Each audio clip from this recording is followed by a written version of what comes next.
ولقد بعثنا في كل أمة رسولا أن اعبدوا الله واجتنبوا الطاغوت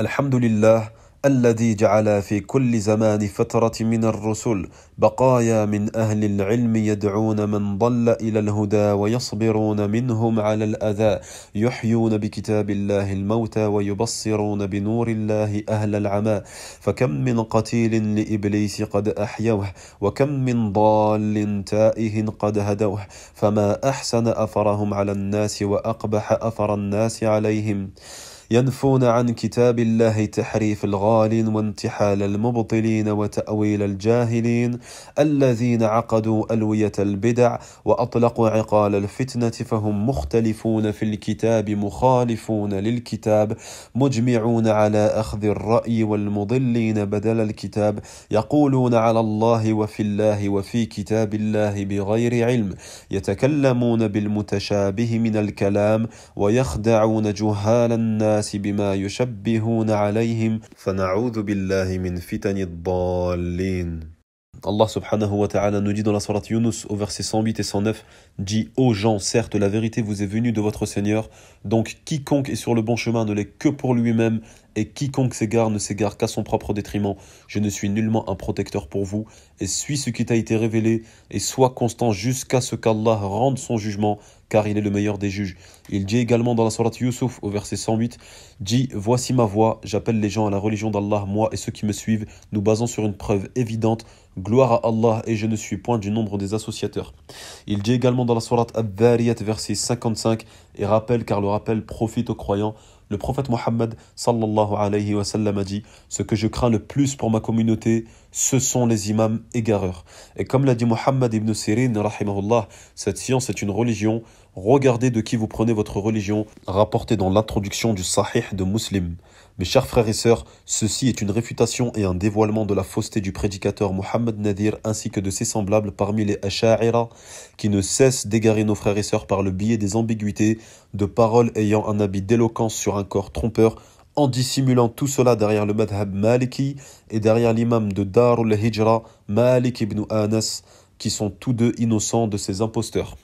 Et ainsi nous vous démontrons cela par des preuves évidentes et explicites pour le musulman débutant désirant ne pas tomber dans les ténèbres de leurs égarements.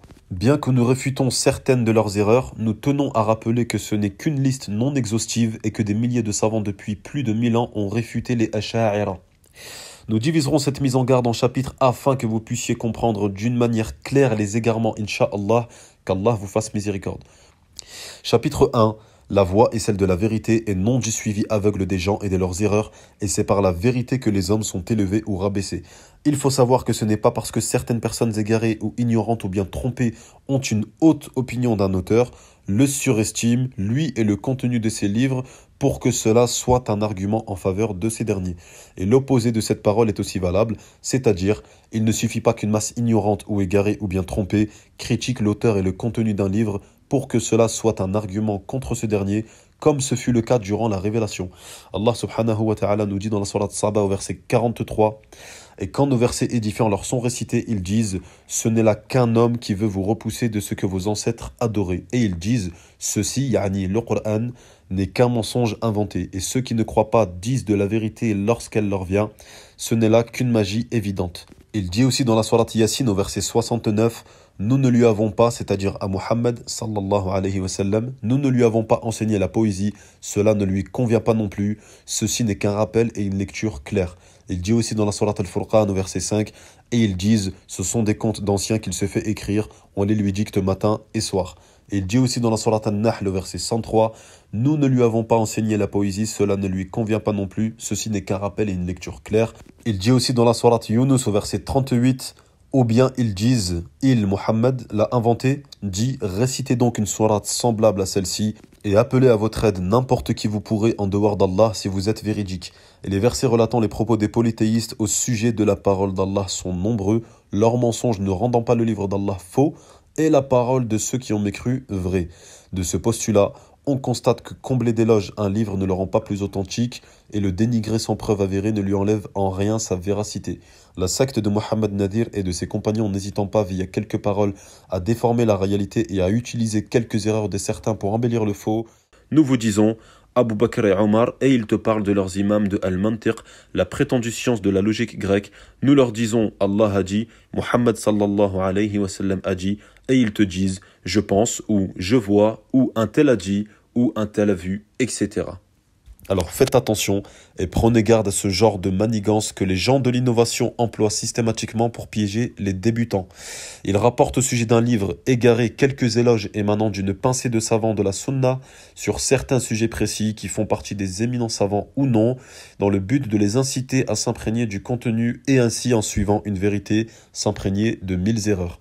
Comme l'a dit Ali ibn Abi Talib radiyallahu anhu, ce n'est pas en connaissant les gens que l'on peut juger la vérité, mais c'est plutôt la connaissance de la vérité qui permet de juger les gens.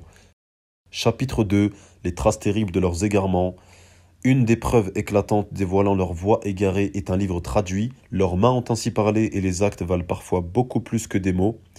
Qu'en est-il si ces actes sont accompagnés par une langue osée, mentant sur Allah et son messager sallallahu alayhi wa sallam? Le traducteur indique dans une fausse loyauté dans l'avant-propos que ce livre n'abordera pas les sujets à discorde. Effectivement, éviter certains sujets pour les débutants qui n'ont pas encore cerné les dissensions internes à l'islam peut parfois être de la sagesse, mais ici, on se retrouve face à plusieurs problèmes. Premièrement, le livre n'est pas une référence dans la croyance, si ce n'est chez les Asha'ira. Deuxièmement, le livre contient plusieurs points allant à l'encontre des fondements de la Sunna. Troisièmement, les lecteurs lisant le livre pencheront sans aucun doute vers la croyance des Asha'ira Mufawwidah. Alors comment Mohammed Nadir peut-il inciter son public débutant dans l'apprentissage de la religion à lire ce livre sur le sujet de la croyance alors qu'il appelle clairement à la croyance des Asha'ira et qu'il contient de graves erreurs dans le chapitre des noms et attributs d'Allah? Et à cela s'ajoute un autre point.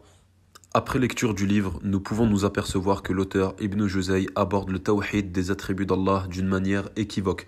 Tout d'abord, il affirme uniquement 7 attributs d'Allah dans son chapitre, et ceci est la voie des derniers Asha'ira de n'affirmer que 7 attributs ou un peu plus, à savoir le pouvoir, la capacité, la volonté, la science, la vie, la parole, l'ouïe et la vue. Si l'auteur était sur la voie des gens de la Sunnah, il aurait affirmé tous les attributs d'Allah comme les prédécesseurs. Et c'est la raison pour laquelle ce livre fait l'unanimité chez les Asha'ira et ceux qui cheminent sur une voie semblable comme certains Maturidiyya. Mais la plus importante des questions, c'est pourquoi Mohammed Nadir traduit-il un livre amenant tout droit vers le ash'arisme si lui-même n'est pas ash'ari? La réponse, c'est que les Asha'ira ne comprennent pas le chapitre des noms et attributs d'Allah. Quand nous leur disons Allah a des mains, ils rétorquent ceci constitue une comparaison d'Allah à ses créatures. Si nous leur disons Allah a 2 pieds, que comprennent-ils? Par leur compréhension limitée, ils font du tashbih, c'est-à-dire de la ressemblance avec les créatures, ce qui revient à faire pour eux de l'anthropomorphisme, attribuer les attributs des créatures à Allah.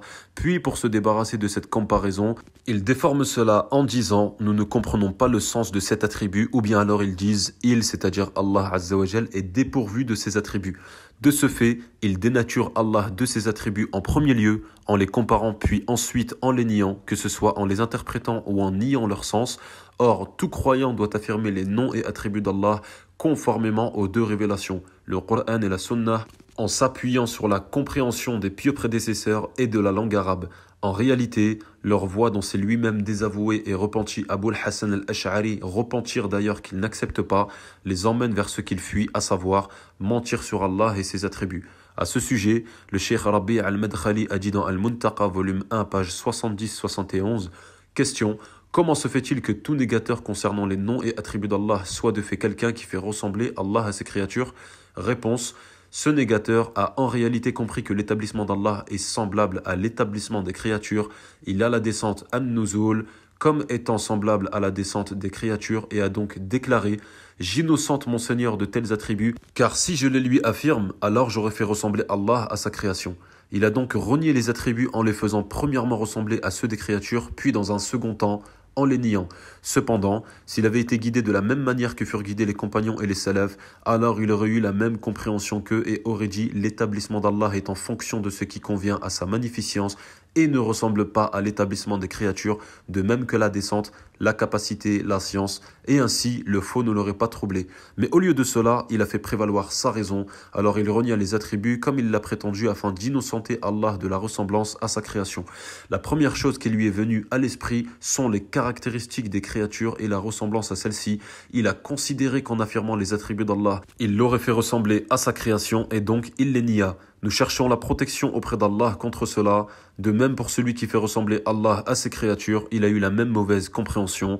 Il l'a donc fait ressembler à celle-ci en niant le sens authentique voulu par Allah, le Seigneur des mondes. L'exactitude à ce sujet, celle voulue par Allah, celle qui fut comprise par ceux à qui Allah l'a accordée parmi les compagnons et ceux qui empruntèrent leur voie chez les gens de la Sunna, fut de décrire Allah comme il se décrivit lui-même et comme le décrivit son messager, sallallahu alayhi wa sallam, sans toutefois le faire ressembler à sa création ou en niant ses attributs. Voilà la vérité et voici la compréhension exacte à avoir sur ce sujet.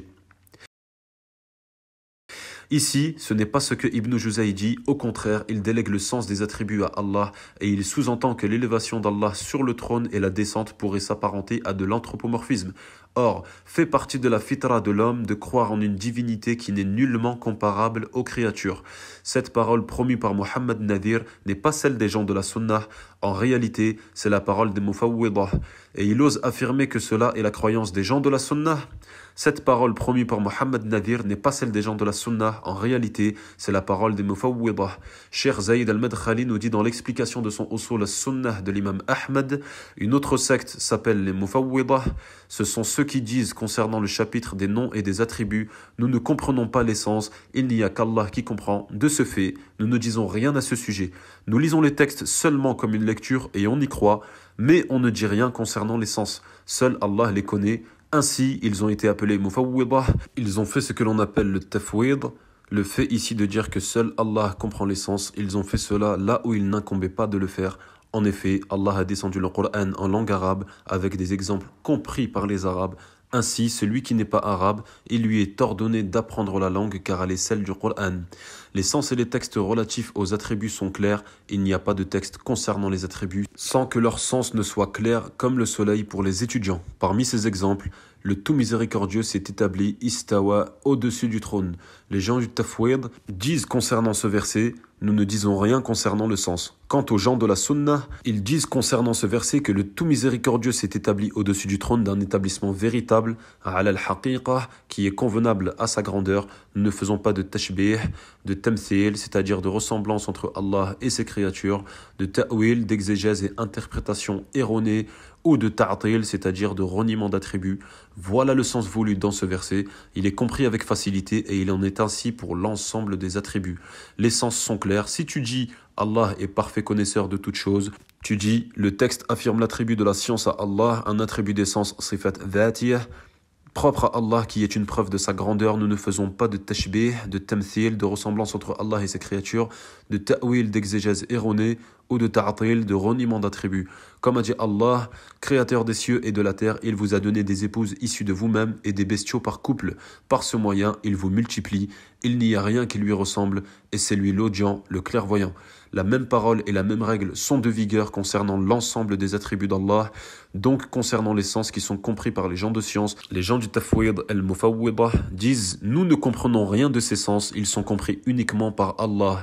Ibn Taymiyyah dit à leur sujet « Ce sont les plus mauvais des gens de l'innovation et de la propagation du mal, ceux-ci car ils ont parlé sur Allah sans science. » Bonus du livre et traduction d'une parole de Cheikh Salih al-Uthaymin, le tafwid. Le tafwid est de deux sortes. Le tafwid al-kayf, c'est-à-dire le tafwid du comment, qui est obligatoire et c'est la voie des gens de la sunnah. Si un homme nous demande le comment des attributs d'Allah, alors nous disons que nous ne savons pas. Par exemple, si on nous demande comment est le visage d'Allah ou sa main, comme il est rapporté d'après Al-Awza'i, Al-Layth ibn Sa'd et d'autres, nous traitons ces textes comme ils sont venus, et dans d'autres versions, nous traitons ces textes comme ils sont venus, sans modalité, c'est-à-dire sans rechercher le comment. comme cela est aussi rapporté dans la parole de Malik sur l'istiwa, voire page 84. Le tafwid ou le ma'na, tafwid du sens, qui est pourtant connu du fait qu'il le mot soit en langue arabe, voire page 79. Ainsi, le tafwid du sens n'a aucun fondement. Certains égarés prétendent que la voix du prophète est le tafwid ou le ma'na, or ils n'ont aucune preuve et les paroles des 4 imams viennent appuyer cela. Ils prétendent que certains grands imams ont dit cela. Nous leur disons que beaucoup de leurs prétentions sont mensongères. Le fait qu'un imam se trompe ne rend pas le madhab comme cela ou ne prouve pas que cette parole soit juste. Les salafs ne sont pas sur cela. Les imams des madhahib ne sont pas sur cela. Ils n'ont aucune preuve remontant au messager d'Allah sallallahu alayhi wa sallam ou aux prédécesseurs. Ibn Taymiyyah dit de la parole des gens du tafwid, ceux-là même qui prétendent être des suiveurs de la sunnah et des prédécesseurs est parmi les pires des paroles des gens de l'innovation et de l'égarement. Le cheikh Mohammed Salih al-Uthaymin dit à leur sujet, Ibn Taymiyyah dit ceci car leur parole veut dire en réalité que les pieux prédécesseurs dans la totalité ont vu leur temps passer sans rien comprendre de la parole d'Allah et de son prophète sallallahu alayhi wa sallam dans la science la plus importante et la plus noble, la science de la aqidah, c'est-à-dire de la croyance. Car si nous disons qu'ils n'ont pas compris le sens, alors cela veut dire qu'ils n'ont pas compris la aqidah, car entendre une parole sans en comprendre le sens ne vaut rien. C'est une enveloppe qui ne contient aucun noyau, et c'est pour cela que cette parole est devenue parmi les pires paroles des gens de l'innovation et de l'égarement, car elle contient le fait de rendre ignorant le messager d'Allah sallallahu alayhi wa sallam, Abu Bakr, Omar, Uthman, Ali, Ibn Mas'ud, Ibn Abbas et d'autres parmi les nobles savants, les compagnons et les autres venus après eux, radiyallahu anhum ajma'in. Se prétendre qu'ils sont ignorants, qu'ils ne comprennent rien des sens des noms d'Allah et de ses attributs, c'est une parole dénigrante, terrible sur le livre d'Allah, la sunna de son messager sallallahu alayhi wa sallam et les prédécesseurs. Prenez garde à cette ambiguïté propagée sur les réseaux francophones et les soi-disant centres par des pseudo-Hanbali ou Maliki qui utilisent les écoles juridiques ou les erreurs de certains imams pour appeler les gens à des innovations alors que les gens qu'ils prétendent suivre sont en réalité innocents d'eux. Le tafwid n'est pas le madhab de Abu Hanifa, ni de Malik, ni de Shafi'i ou de Ahmed, et il ne le sera jamais. Quelques paroles sur ce sujet. L'imam Abu Abdillah Muhammad ibn Idris al-Shafi'i radiyallahu anhu a dit: le Coran est compris dans son sens littéral jusqu'à ce que vienne un argument qui provient de lui ou d'une sunnah qui prouve qu'il doit être compris dans un sens caché en dehors du sens littéral. Ibn Abd al-Barr al-Maliki nous dit: les gens de la sunnah sont unanimes qu'il y a lieu de reconnaître tous les attributs qui sont mentionnés dans le Coran et la sunnah, de leur prêter foi, de les prendre selon leur sens réel et non métaphorique. Toutefois, il ne donne pas de comment aux attributs ni de limite à un attribut défini. Quant aux gens de l'innovation, aux Jahmiyyah, aux Mu'tazila dans leur totalité ainsi que les Khawarij, ils les renient et ils ne les prennent pas en compte selon leur sens réel. Aussi, ils prétendent que quiconque les affirme est un anthropomorphiste. Aux yeux de ceux qui les reconnaissent, ils renient le divin. La vérité se situe dans la parole de ceux qui professent ce que le livre d'Allah et la sunna de son messager sallallahu alayhi wa sallam révèlent, qui ne sont autres que les imams de la communauté, et la louange revient à Allah. L'imam Ibn al-Qayyim al-Jawziyya nous dit: les adeptes du je ne sais pas, c'est-à-dire du tafwid al-ma'na, nous disent: nous ne connaissons pas les significations de ces termes, c'est-à-dire les attributs d'Allah, et selon la parole de cela, les prophètes et les messagers alayhimus salam ne connaissaient pas les significations de ces textes qu'Allah leur révéla. Plutôt, ils lisaient des paroles dont le sens ne peut être saisi. Ibn Taymiyyah a dit sur les Mufawwidah: ils sont nombreux parmi ceux qui s'affilient à la sunna et aux suiveurs des salafs. Ils disent: le messager ne connaissait pas les sens de ce qu'Allah a descendu sur lui, sallallahu alayhi wa sallam, parmi les versets sur les attributs, et Jibril alayhi salam ne connaissait pas non plus les sens des versets. L'imam al-Qadi Abu Bakr ibn al-Arabi al-Maliki rahmahullah nous dit à propos des noms et attributs d'Allah chez l'imam Malik, et la voix de Malik, c'est que tout hadith à ce sujet est connu au niveau du sens, ma'na, et c'est pour cela qu'il a dit à celui qui le questionna à propos de l'élévation au-dessus du trône que l'élévation est connue et que sa modalité est inconnue. Al-Walid ibn Muslim a dit: j'ai questionné Malik al-Awza'i, Layth ibn Sa'd, Sufyan al-Thawri, rahimahumullah, à propos des attributs, et ils ont tous dit: nous les traitons tels qu'ils sont venus. Al-Hafid al-Dhahabi a dit: les salafs disaient que le sens de l'istiwa rapporté dans le livre et la sunna est connu dans la langue arabe, comme l'ont dit Rabi'atu ibn Abd al-Rahman et Malik. L'istiwa est connu et le comment est inconnu.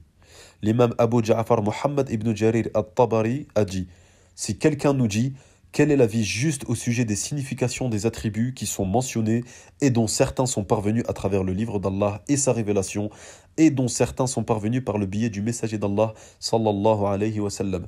Nous répondrons l'avis juste chez nous, c'est-à-dire les gens de la Sunnah, c'est que nous affirmons leur réalité d'après ce que nous connaissons du côté de l'affirmation en niant la ressemblance aux créatures, comme Allah l'a nié au sujet de lui-même en disant « Rien ne lui est similaire et c'est lui l'audient, le clairvoyant ». D'après Shadh ibn Yahya qui rapporte « J'ai entendu Yazid ibn Harun as-Sulami lorsqu'on lui demanda qui sont les Jahmiyya dire « Quiconque prétend que le tout miséricordieux s'est établi au-dessus du trône, que celle qui est comprise dans l'esprit du commun des musulmans est un Jahmi. » Al-Khatib al-Baghdadi a dit « Quant à la parole sur les attributs d'Allah, ce qui a été rapporté dans les sunnan authentiques concernant cela, alors la voie des salafs consiste à les affirmer et à les considérer selon leur sens apparent, en rejetant le comment et l'anthropomorphisme. Si nous disons Allah a une main, une ouïe et une vue, alors ce ne sont que des attributs qu'Allah s'est attribués à lui-même et nous ne disons pas la main signifie la capacité, ni que le sens de l'ouïe et la vue signifient la science. Al-Qurtubi, qui est de croyance ash'ari, écrit pourtant dans son tafsir, surat 7, verset 54, « Les premiers prédécesseurs, qu'Allah les agrée, n'affirmaient pas la négation de la direction au sujet d'Allah et ne l'ont pas évoquée. Plutôt, ils ont évoqué eux ainsi que tous les autres l'affirmation de la direction pour Allah, exalté soit-il, comme cela est dit dans son livre et transmis à ses messagers, alayhimus salam. Aucun d'entre les pieux prédécesseurs n'a nié qu'Allah se soit établi sur son trône au sens réel du terme. Ils ont spécifié le trône car c'est la plus grande de ses créatures. Ils ont seulement ignoré le comment de l'établissement car nul ne connaît sa réalité. L'imam Malik a dit « L'établissement est connu, c'est-à-dire dans la langue arabe, et le comment est inconnu, et la question à ce sujet est une innovation. » On peut par ces brèves paroles citées affirmer que Ibn Juzay n'avait pas la croyance des gens de la Sunna.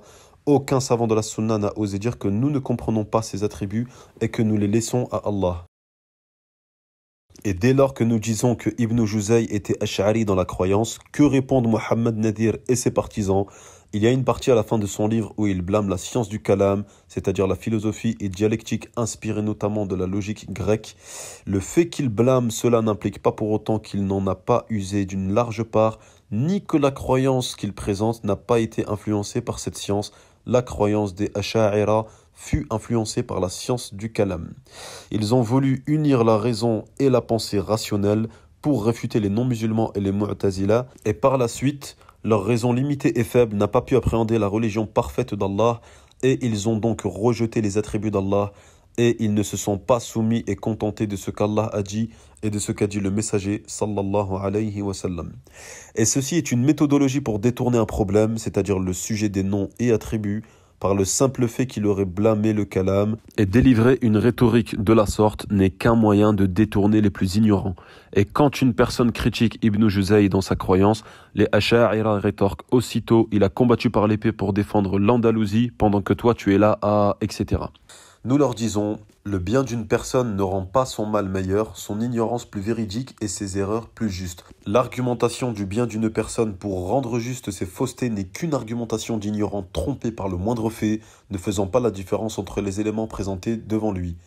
Et ceci est une chose que beaucoup ne comprennent pas. Il vaut mieux que des milliers de musulmans meurent sur le tawhid et la sunnah dans leur lit, que sur une croyance fausse et innovée en brandissant l'épée et la lance.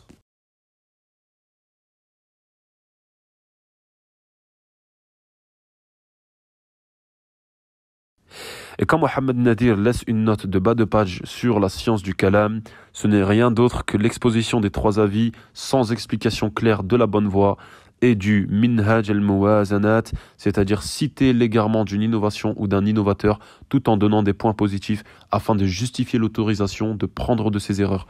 De plus, Mohammed Nadir dit en parlant du kalam que cela désigne la science de la croyance et du dogme. Et à la suite de cela, il rapporte la parole de Adud ad-Din al-Ilji sur la question, et ce dernier est un Ash'ari et une sommité pour les Asha'ira dans la croyance, et le livre qu'il cite n'est rien d'autre qu'un livre qui expose la croyance Ash'ari. Puis il cite Abu Hamid al-Ghazali, qu'Allah lui fasse miséricorde et accepte son repentir, qui avait aussi une croyance Ash'ari, et également d'Ibn Ashur qu'il était également. Ceci est le premier point qui montre la permission et encourage le recours à la science du kalam. Le deuxième avis qui est celui de Ibn Abd al-Barr, rahimahullah, qui voyait la permission en cas de nécessité afin d'exposer leurs erreurs, montrer leurs incohérences et ainsi de les réfuter par la suite.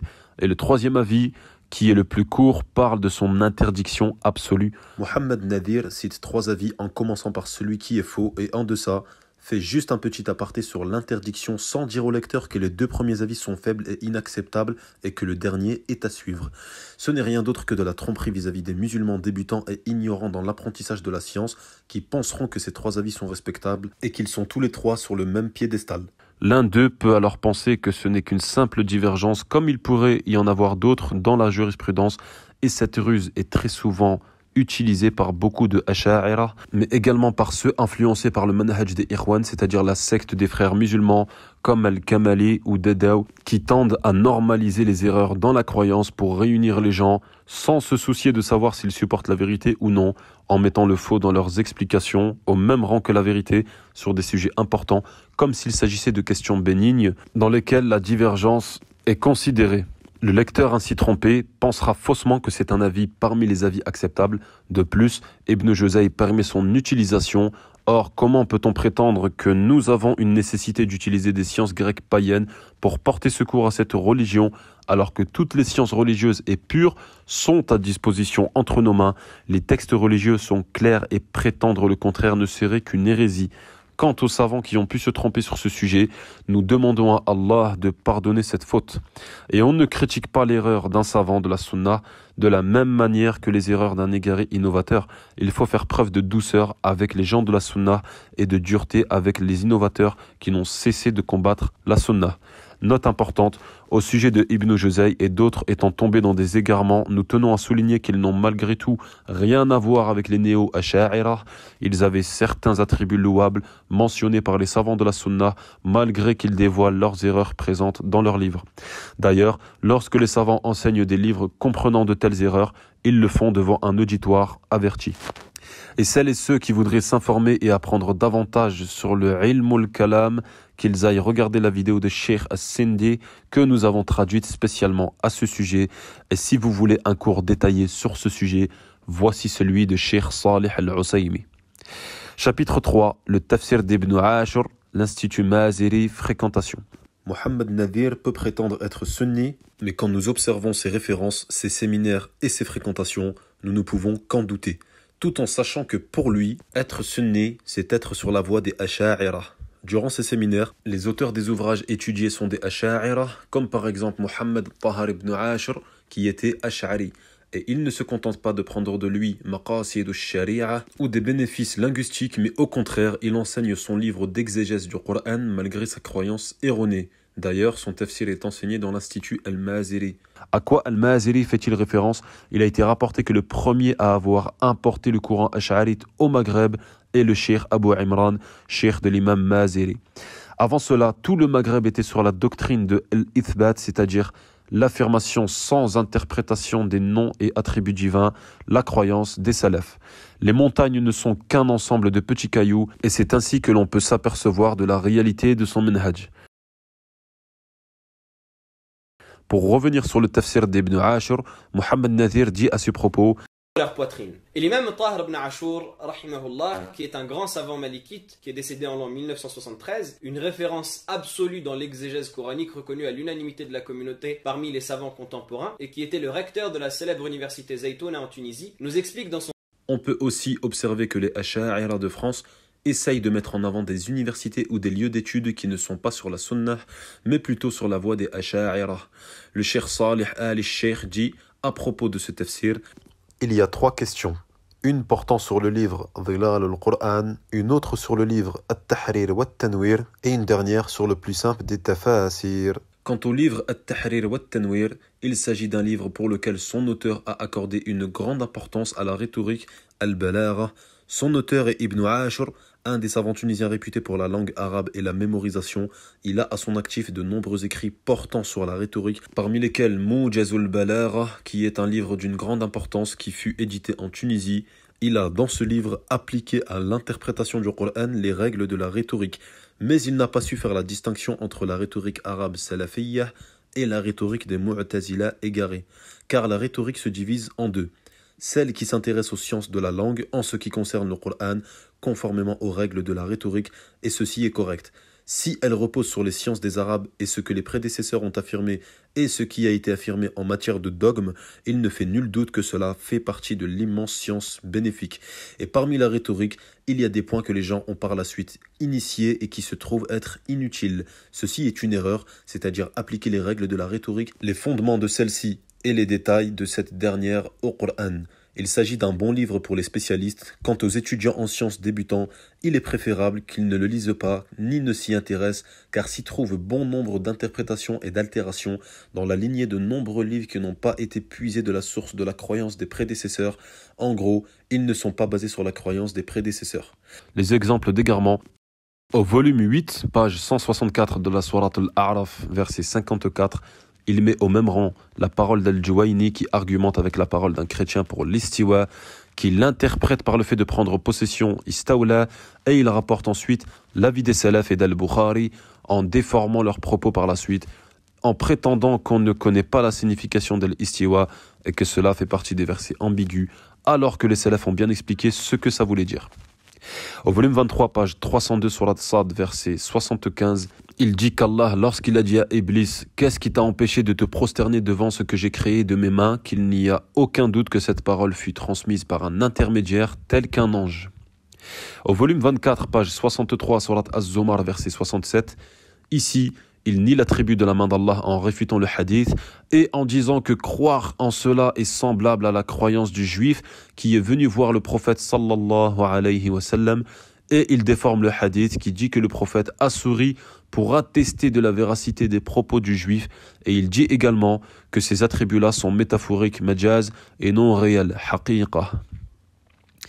Au volume 27, page 253, Surat Ar-Rahman, verset 26-27, il utilise l'exégèse erronée de Az-Zamakhshari, Al-Mu'tazili dans le sujet de la croyance et nie en bloc qu'Allah puisse posséder une face au sens réel et prétend que si c'était le cas, cette face serait forcément similaire à la nôtre, aux organes, c'est-à-dire la similitude aux créatures.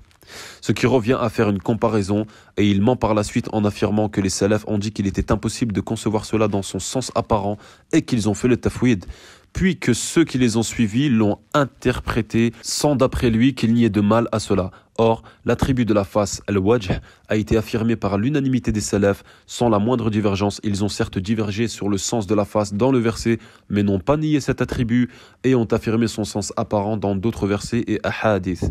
Au volume 27, page 364, Surat al-Hadid, verset 4, il écrit « L'istiwa sur le trône » Al-Istiwa al-Arsh est une assimilation à la royauté, al-Mulk, qui se trouve dans sa parole, à lui la royauté des cieux et de la terre, Surat 57, verset 2, une déformation claire d'un attribut d'Allah. Voilà les références de Nadir, voilà comment il endoctrine les plus naïfs à sa voix déviante, leur lâcheté n'a d'équivalent que leur perfidie. En effet, contrairement aux Asha'ira, les néo-Asha'ira comme Mohammed Nadir et ses comparses cachent leurs croyances. Les ignorants qui ne connaissent pas bien la religion tombent dans ce piège et ils n'hésitent pas à jouer de cela, ne trouvant personne pour les réfuter. Les suivent alors ceux qui ne se rendent pas compte de ce vers quoi ils sont subtilement appelés, le délaissement de la sunna, le suivi de la secte des Asha'ira. Il a prétendu que ce tafsir fait l'unanimité chez les contemporains. Qu'Allah nous guide, ce tafsir enseigne une croyance de kofr vis-à-vis du Tout-Puissant. Il est infiniment au-dessus de ce qu'ils décrivent. Mais le plus triste n'est même pas son cas, car ses fréquentations, ses enseignements dans l'institut Ash'ari Maziri dirigé par plus égaré que lui encore, Marwan Matmati, parlent d'eux-mêmes, ils ne fréquentent que ses semblables, ennemis de la voie des prédécesseurs. Chapitre 4. Ses compagnons de sectarisme, Marwan Matmati qui ne cesse de pratiquer la tawriya et la rhétorique quand des frères lui demandent s'il est ash'ari car leur méthodologie est de cacher jusqu'à ce que la personne adhère à leur doctrine, il s'enfle d'orgueil et d'insolence et répond « Nashav, est-ce là le comportement d'un soi-disant directeur étudiant et enseignant ?» Et pourtant, il met des vers de poésie d'Ibn Ashir sur sa bio, disant dedans qu'il est sur la croyance ash'ari. Malgré cet aveu évident, il usera toujours de la même rhétorique et de réponses à côté pour lasser les gens lorsqu'il est questionné. Il est écrit sur la croyance de l'imam al-Ash'ari et le fiqh de Malik et sur la voie tariqa de Al-Junayd. Il donne pratiquement toujours les mêmes arguments enfantins. Où ai-je dit que je suis Ash'ari? Tu ne sais pas lire, ce sont des vers d'Ibn Ashir. Ce type d'argumentation est similaire à celle des Khawarij. On peut voir chez eux les principaux traits, les références, le soutien et l'invocation pour des terroristes et dire « Où tu vois que je soutiens le terrorisme ?» Allons plus loin. Quelqu'un doté de raison saine peut-il oser mettre une citation qu'il réprouve? Va-t-il mettre un verset de la Bible où cela fera allusion à la Trinité puis dire « Ce n'est rien, c'est juste un verset ?» S'il croit fermement être sur le haqq, il lui suffit de l'affirmer à l'instar des gens de la sunna. Si nous leur demandons « Es-tu de ce minhaj ?» ils répondront assurément et sans gêne par l'affirmative, et cela sans orgueil et sans arrogance. Mais en réalité, les Asha'ira, étant vaincus depuis bien longtemps par les grands savants sur le point de la doctrine, sont forcés de cacher leur perfidie. L'écrasante majorité des francophones étant malgré tout influencés par la da'wa du messager d'Allah, sallallahu alayhi wa sallam, et non celle des gens apparus des siècles après sa mort. En réalité, les Asha'ira sont voués à être délaissés des gens sincères avec la permission d'Allah, et ce malgré leurs stratagèmes et leur propagande sur les réseaux sociaux tels que Snapchat, Twitter ou Facebook, etc. Les gens qui cherchent la vérité se rendent vite compte qu'ils ne valent pas mieux que les plus zélés des soufis. Allah le Très-Haut dit dans la sourate Al-Qasas au verset 69 « Ton Seigneur sait ce que cache leur poitrine et ce qu'ils divulguent. » Il dit aussi dans la sourate An-Nahl au verset 23 « Nul doute qu'Allah sait ce qu'il cache et ce qu'il divulgue, et assurément, il n'aime pas les orgueilleux. » Marwan al-Matmati, l'enfantin récidive encore et se contredit. Il enlève toute ambiguïté le concernant, c'est son propre aveu. Il considère les Asha'ira comme étant eux les gens de la Sunnah. Tout le monde peut jeter un œil sur le programme de cet institut de l'égarement. Les livres de croyance tels que Jawharatut Tawhid et An-Nur al-Mubin sont sur le dogme Ash'ari. Il suffit de regarder qui sont les enseignants dans cet institut. Bien qu'ils ne l'admettent jamais ouvertement, ils défendent les gens du kalam sans s'affilier à telle ou telle mouvance. Par exemple, Ala Ali a des tendances de Ash'ari Ikhwani Soufi. Marwan a des tendances de Ash'ari Soufi. Ismaïl a des tendances Ash'ari Soufi Ikhwani. Najed a des tendances Ash'ari Soufi. Vincent a des tendances Ikhwani. Qutbi, c'est-à-dire suiveur de Sayyid Qutb, suiveur de Dedaw. Sofiane a des tendances laxistes et des tendances de Haddadi. En ce qui concerne les autres, nous ne les connaissons pas. L'imam al-Awza'i a dit « Quiconque nous cache son innovation ne pourra pas nous cacher ses fréquentations ». D'après Malik, il a dit « Les gens sont formés comme les catégories d'oiseaux. Les pigeons s'assemblent avec les pigeons, les corbeaux avec les corbeaux, les oies avec les oies, le roitelet avec le roitelet. » Ainsi, chaque humain avec son exemple. Abu Hatim a dit « Mais de nos jours, l'apparence des gens est contraire à leur fort intérieur. » Parmi les caractéristiques, le mensonge et la calomnie, nous ferons une brève explication de ces événements. Après que le frère Sami Philippe Chaouch ait dévoilé une énième fois, hafidhahullah, les égarements et faussetés de Najed et Marwan, ces menteurs n'ont pas hésité à mentir sur Sami. Ils ont prétendu qu'il n'a jamais étudié, qu'il n'a jamais eu aucun diplôme, d'Al-Azhar, etc. Au point où Najed, humilié, a dû se mettre en privé sur Twitter pendant un laps de temps. Quant à Marwan, il en est arrivé au point de calomnier Sami et son épouse en public. Dès lors que Sami le réfuta encore une fois, et alors que tout le monde lui demanda de montrer les preuves, il refusa sous de vulgaires prétextes vides de sens. Or, le messager d'Allah sallallahu alayhi wa sallam a dit « Si l'on donnait aux gens ce qu'ils prétendent, les hommes prétendraient les biens d'autrui et leur sang. Mais la preuve incombe à celui qui prétend et le serment à celui qui conteste. » Marwan Matmati récidive encore. Il prétend que les femmes des gens envoient des messages sans avoir de preuves. Marwan a-t-il atteint le degré de ses enseignants soufis au point de faire des pseudo-rêves miraculeux? Puis l'enfantin récidive encore en rabaissant l'université d'Al-Azhar au point de prétendre qu'on peut en sortir diplômé sans les bases de l'introduction de la langue arabe. Marwan Matmati récidive encore. En effet, il ne lui suffit pas d'habiter à quelques kilomètres de Sami Philippe Chaouch, il préfère jouer ainsi tel un enfant. Il lui faut un espace théâtral au lieu de faire des tawaf, des prières et des invocations dans l'endroit le plus sacré au monde, là où chaque minute est encore plus précieuse. Il demande à jouer à la polémique devant la Kaaba. Comme il le dit dans ses tweets, son copain Mohamed Nadir pourra faire semblant d'aider les grands à accomplir les rites et invoquer Allah. Bien sûr, en second choix, il propose néanmoins de jouer à la polémique en région parisienne. Voilà ses fréquentations, des innovateurs ennemis de la voie des pieux prédécesseurs. La haine brûle en eux. Allah le Très-Haut dit dans la sourate Ali Imran au verset 118: Ô les croyants, ne prenez pas de confidents en dehors de vous-même, ils ne failliront pas à vous bouleverser, ils souhaiteraient que vous soyez en difficulté, la haine certes s'est manifestée dans leur bouche, mais ce que leur poitrine cache est encore plus énorme, voilà que nous vous exposons les signes si vous pouviez raisonner. Allah le Très-Haut dit également dans la sourate Al-Ma'ida au verset 8: Ô les croyants, soyez stricts dans vos devoirs envers Allah et soyez des témoins équitables, et que la haine pour un peuple ne vous incite pas à être injuste. Pratiquez l'équité, cela est plus proche de la piété, et craignez Allah, car Allah est certes parfaitement connaisseur de ce que vous faites. Concernant Najed, il prétend que la seule différence entre les pays musulmans et les pays non musulmans, c'est l'adhan. Quelle ignorance! Et c'est de lui dont les frères et sœurs doivent prendre la science. Bien sûr, la lâcheté des Asha'ira dans toute sa splendeur, après avoir parlé, il supprime aussitôt. La louange revient à Allah. Mais ces paroles restent notées auprès des scribes d'Allah, d'autant qu'aucun repentir et éclaircissement de la fausseté de sa parole n'ont été faits en public après cela. Nous tenons à rappeler, vu les nombreux tweets présents sur leur internet et conversations qui nous ont été rapportés, qu'il ne fait aucun doute pour nous que le groupe Nadir, Matmati, Najed et leurs semblables dénigrent les gouverneurs des musulmans, notamment l'Arabie Saoudite, sont des adeptes du taqlid, c'est-à-dire du suivi aveugle. Pour certains, voient la fin de l'ijtihad, méprisent les gens de la sunna, etc. Vu que nous avons abordé le sujet des diplômes, on peut aussi aborder brièvement le cursus de ce Mohamed Nadir.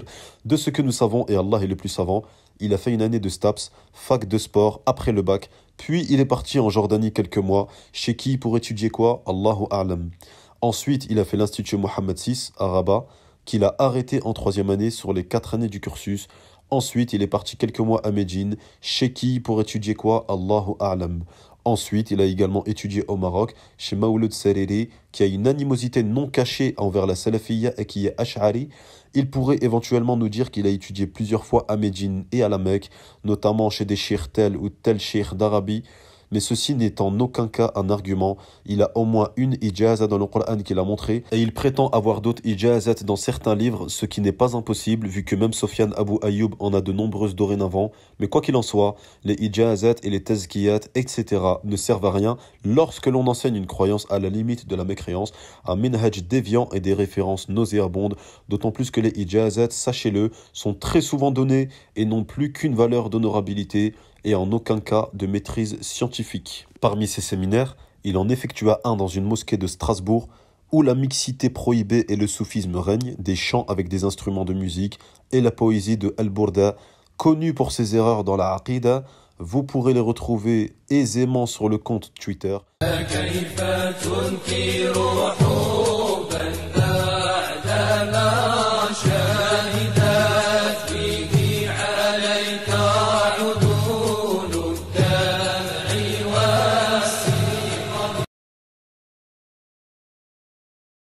Mais il s'agit là de comportements tellement odieux de la part de ces néo-Asha'ira que même les Asha'ira originels auraient probablement eu honte.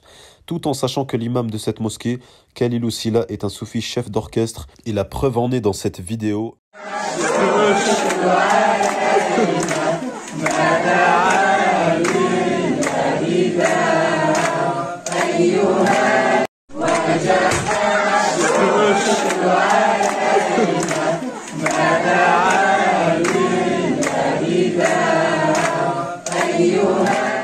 Et il promut ouvertement le soufisme à travers ses vidéos et publications. Note importante, il y a d'autres tweets de ce groupe totalement inconscients, ne serait-ce que par leur forme. Bien que nous ne sommes en aucun cas des porteurs d'injustice, ni même des suppôts du colonialisme, ce genre de tweet est complètement inconscient, encore plus dans le contexte dans lequel ils ont été écrits. Nous étions à ce moment-là dans un contexte où les terroristes de Daesh et leurs semblables salissaient notre image en France et ailleurs, commettaient des attentats terroristes meurtriers interdits dans notre religion et étaient la cause de nombreux départs de jeunes vers l'égarement de Daesh et leurs semblables parmi les sectes Khawarij. Ce genre de tweets n'aide en rien les Maliens et ne sont que des arguments contre les musulmans pour les faire passer pour des terroristes et faire glisser les plus fragiles d'entre eux vers les rangs des extrémistes Khawarij comme Daesh et Al-Qaïda ou autres. Se rajoute à ça La mauvaise image donnée aux Français ignorant de ces sujets géopolitiques sensibles dans un climat tendu, nous les accusons donc, pour des prétendus étudiants et professeurs, de ne pas aider les Maliens, mais au contraire d'appeler les jeunes vers une voie que l'islam lui-même qualifie de terrorisme et d'être une des causes de la défiance rongeant les relations de da'wa que nous entretenons avec le reste des Français. Chapitre 5. Mais savez-vous ce qu'ont dit les gens d'Ahl Sunnah sur le soufisme? L'imam Marwan ibn Muhammad al-Dimashqi, parmi les compagnons de Malik, a dit: 3 personnes à qui vous ne devez pas faire confiance dans tout ce qui touche à la religion: le soufi, le conteur d'histoire et l'innovateur qui réfute les gens des passions. L'imam al-Shafi'i a dit: si un homme devient soufi au début du jour, il n'atteindra pas ad-Dhahr sans que je ne le trouve stupide. Ibn Aqil a dit: les soufis pervertissent les actes des gens et cherchent à démolir les fondements et les commandements divins. Nous étions avec l'imam Malik et ses compagnons étaient autour de lui. Un homme du peuple de Nasrabin a dit: nous avons des gens appelés les soufis qui mangent beaucoup, puis mentionnent des lignes de poésie et après ils se lèvent pour danser. Malik a dit: sont-ils des enfants? Il dit non. Malik dit: est-ce qu'ils sont possédés? Il dit non. Ils sont âgés et généralement sains d'esprit quand ils ne font pas cela. Malik a dit: je n'ai jamais entendu qui que ce soit des gens de l'islam faire cela. L'homme dit: plutôt, ils mangent, puis ils se mettent debout et dansent. Certains frappent leur tête et certains frappent leur visage. Alors Malik a ri, puis il se leva et partit chez lui. Les compagnons de Malik dirent à l'homme: tu es chanceux avec notre compagnon. Nous nous sommes assis avec lui pendant une 30aine d'années et nous ne l'avons jamais vu rire sauf en ce jour. L'imam Shamsuddin Abu Abdillah Muhammad ibn Abi Bakr ibn al-Qayyim al-Jawziyya al-Dimashqi al-Hanbali a dit: et combien est bon ce qu'Abu Ahmad al-Shayrazi a dit: les soufis avaient l'habitude de ridiculiser Shaitan et maintenant le Shaitan les ridiculise. L'imam Hamad al-Ansari al-Maliki a dit: le soufisme est fait de judaïsme, d'adorateurs du feu, de polythéisme et une fondation islamique basique, mais islamique seulement par le nom, et ils sont les frères des colonialistes. Pendant la colonisation, les soufis ont vendu les pays musulmans aux Français et autres, et ceci est un fait connu. Les soufis invitaient les gens à prendre comme gouverneurs les mécréants et incitaient les musulmans à ne pas faire le djihad contre les colons. Ce qu'il s'est passé en Algérie est l'un des plus grands exemples de la trahison des soufis envers les musulmans. L'imam Hamad al-Ansari al-Maliki a dit: l'adoration des soufis n'est qu'amusement. Voici quelques-uns de leurs méfaits. Tout le monde dit que les sourcils épilés sont haram, cependant il y a des divergences. Qu'en pensez-vous? Dans l'école de l'imam Malik, c'est interdit pour la femme qui n'a pas à s'embellir. C'est-à-dire la femme qui est veuve ou qui est en deuil ou autre. Mais la femme pour son mari a le droit. La femme pour son mari a le droit. Mais uniquement la femme pour son mari dans ce cadre-là où elle a le droit de s'embellir. Dans l'école de l'imam Malik. Preuve en est le hadith de Aïcha radiyallahu ta'ala anha, où une femme l'a questionné sur cela. Elle a dit: Amitri ankil adha, nettoie de toi la saleté. Mais sinon, le hadith qui maudit la femme qui s'épile, ce hadith-là, il concerne la femme qui est dans une situation où elle n'a pas le droit de s'embellir, comme la femme qui est veuve en période de viduité ou autre que cela. Pour les femmes voilées, est-ce qu'on doit juste s'habiller uniquement en jilbab ou peut-on s'habiller normalement du moment où on couvre la awra? Le jilbab n'a rien de sunnah dans sa définition qu'on a en France aujourd'hui. Le jilbab n'a rien de sunnah. Le jilbab, c'est un vêtement qui a été inventé par des commerçants musulmans. Jazahumullah khayran. Il n'y a pas de mal, c'est un vêtement qui couvre la awra, il n'y a aucun problème. Mais ce n'est pas égal à la sunnah. Le jilbab, ce n'est pas la sunnah. Le jilbab, c'est un vêtement parmi tant d'autres. Si la femme veut porter le jilbab, il n'y a aucun problème. Elle porte le jilbab si elle le veut. Mais qu'elle ne dise pas que c'est ça la sunnah, de sorte à ce que la femme qui ne porte pas le jilbab, elle n'a pas porté le hijab légiféré. Non.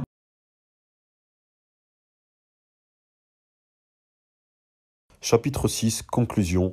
Après avoir exposé quelques-unes des erreurs de Mohammed Nadir et de ses comparses, leurs références, leurs croyances, leurs fréquentations, nous tenons à souligner un autre point important et nous adressons ce message à tous les frères et sœurs attentifs et sensés qui auraient rejoint le rang des Asha'ira.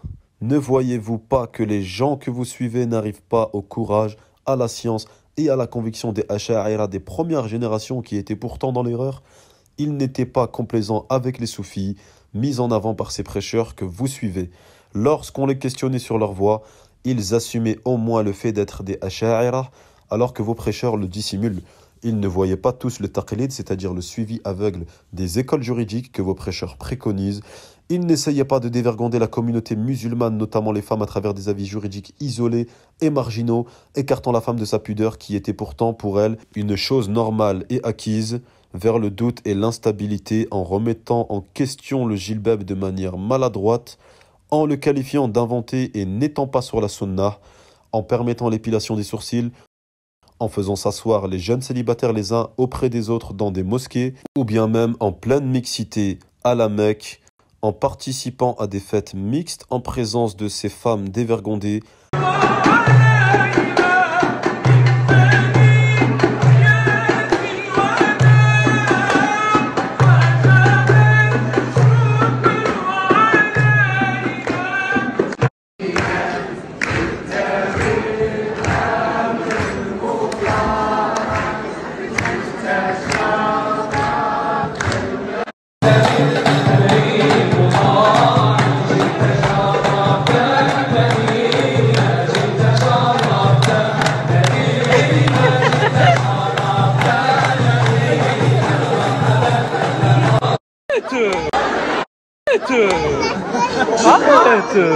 Choisis tes mots. Choisis tes mots. Ô Asha'ira, vous savez vous-même que ce manque de pudeur auquel vos prêcheurs appellent sans aucun doute aurait été sanctionné par les imams de la guidée que vous prétendez pourtant aimer. Si vous ne trouvez pas dans nos paroles de vérité de quoi vous convaincre, alors questionnez votre honneur, vos mœurs et votre virilité. Voici une goutte honteuse de la mer de leurs erreurs que nous vous avons exposée. En résumé, ces enfants sont adeptes des chants, de la musique, du folklore, mais ils aiment surtout jouer dans le pire des jeux, qui pour eux est la voie à suivre, mentir sur Allah et son messager sallallahu alayhi wa sallam. Ô frères et sœurs, aimant le livre d'Allah et la sunna du messager d'Allah alayhi salatu wassalam, prenez garde à ces individus aux multiples noms, mais qui ont le même chemin comme Bajrafil, Alain Ali, etc. Et nous concluons par la parole d'Allah. Et quiconque fait scission d'avec le messager d'Allah après que le droit chemin lui est apparu et suit un sentier autre que celui des croyants, alors nous le laisserons comme il s'est détourné et nous le brûlerons dans l'enfer. Et quelle mauvaise destination!